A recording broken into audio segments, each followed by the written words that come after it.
my name is Whitney and this is House and Heart. Have you guys ever wondered how you guys can get like a Pottery Barn feel or like a restoration hardware feel for a fraction of the cost? So today we're going to kind of talk about that. So our first thing we're going to do in today's video is I'm going to show you how to make a little vase like this into something that looks like very much like Pottery Barn or restoration hardware for like a fraction of the cost. And you can see I got this one for like $7 at GoodWill. I also got this little guy. So this guy's super cute. I love his little hand, like his little top here, and I just really love the lines on this. And also just kind of how it already has kind of that natural groove and indentations and just kind of draws your eye in. So I really like this little guy. This guy was also $7.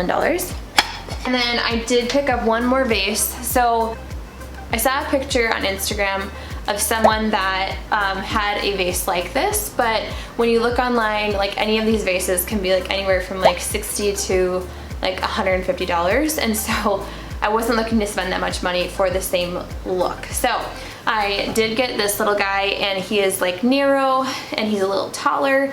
The colors of it are not quite my aesthetic, but I'm going to be changing that. So one tip is when you're hunting for like things that you can transform, like any thrift finds or things like that, is you just basically look at the lines or like the potential of the pot. So for me, I really took the color out of my mind and just was looking at what I could make this into. So I'm really excited for you guys to join me. I am going to be using this spackling paste to achieve this look. So without further ado, let's get DIYing. Hey guys, thanks so much for tuning in. So we are going to be doing some DIY pot transformations.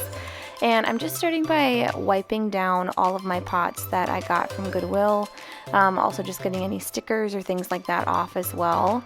I do want to make sure that I am cleaning them off thoroughly just so that the paint and the putty can stick to them. So that's just something that I would definitely recommend that you do thoroughly.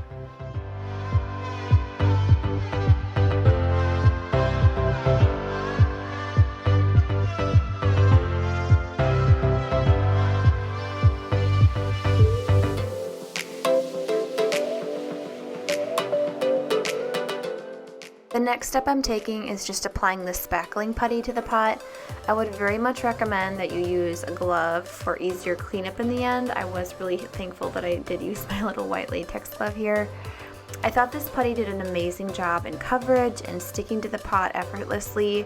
As you can see, it just goes on super smooth, and I really didn't have problems with it, staying. You do want to make sure that you are covering all the external surfaces of the pot just to give it a unified look. And also don't get so concerned over uneven surfaces from the putty, just because once it is dry, you will be going over it with sandpaper anyway to just kind of get the texture that you're looking for. But this was such a fun pot to transform, guys.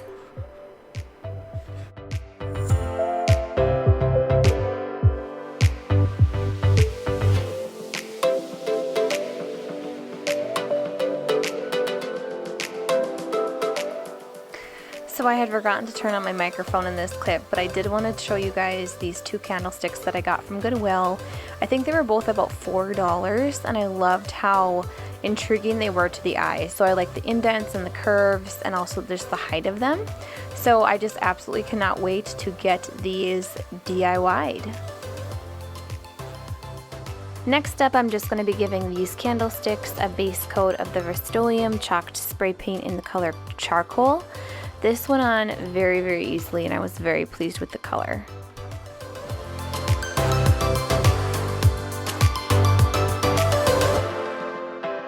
For the other pots that I got, I was just planning on doing a black color to add some contrast to the hand painting I was planning on doing. I wanted the black to kind of peep through underneath, so that's kind of why I went the black route.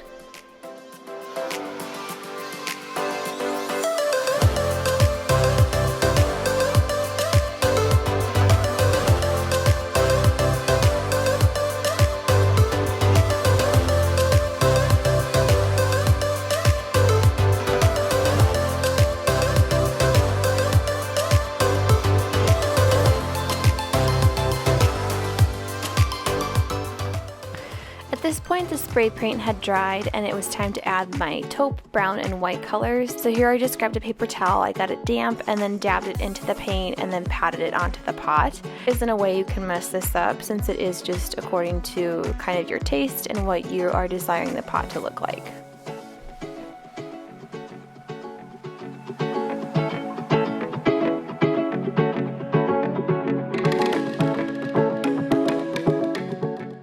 I liked how some of the indentations in this pot had the black color underneath, so I was trying not to fill that all up with my beige or taupe or brown, and I really appreciate the dimension that that gave.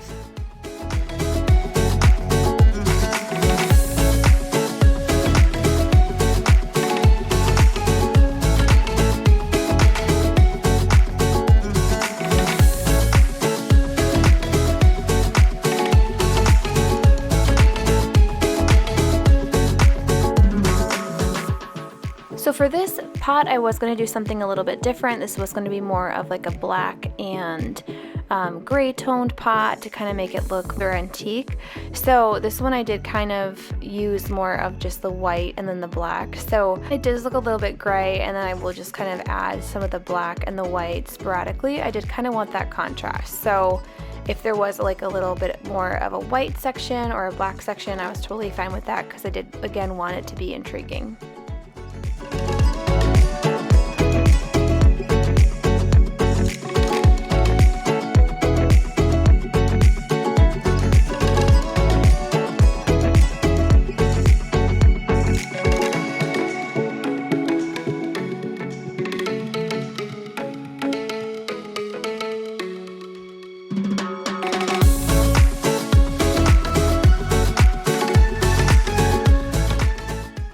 Moving on to the candlesticks, I just continued my past process with painting and the dabbing on of the paint, and I am really excited for you guys to see how they turned out at the end. I think they look a lot like stone.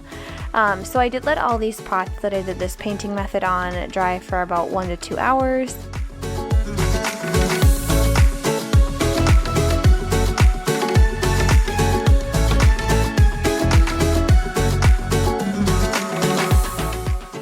This was day 2 of my pot transformation. So here is the pot that I used the spackling on, and as you can see, it has a lot of movement and texture in it. I am just going to be using a medium grit sandpaper on it to sand off some of the rougher edges and also to get the texture the way I want.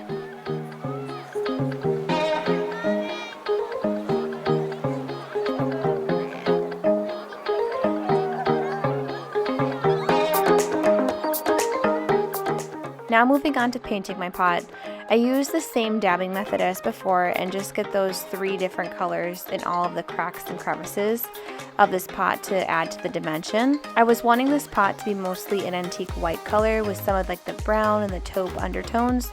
So to get that look, I did put the darker colors on first and then apply the lighter ones later.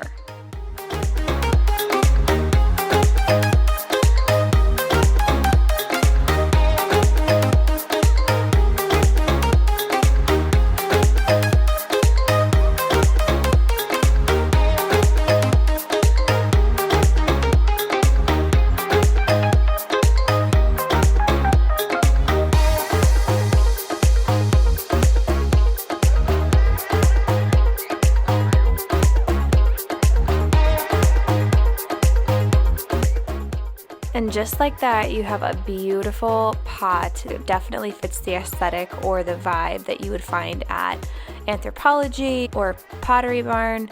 And I just feel like it just looks so cute. So I would definitely recommend this. For this pot, I did style it with some dried pampas, and I think it just looks super cute. You're also able to see those like taupey brown undertones, which give this a really nice antique dimension. Here's how I styled my smaller white vase. I loved pairing it with some cute little bunny tails. I also like how the white and the beige pop on this wooden coffee table. I think it really gives a very simple and elegant feel to my living room.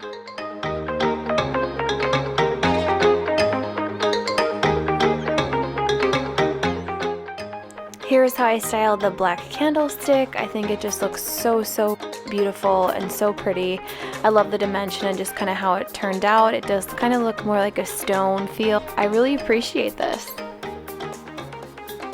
I use this beautiful black and gray pot in my bathroom to decorate one of my floating shelves, and I just love how real it looks. It looks like stone.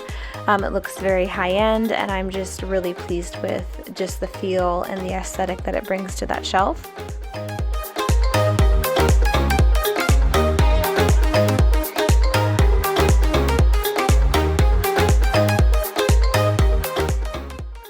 I also wanted to show you one other way that you could display this candlestick.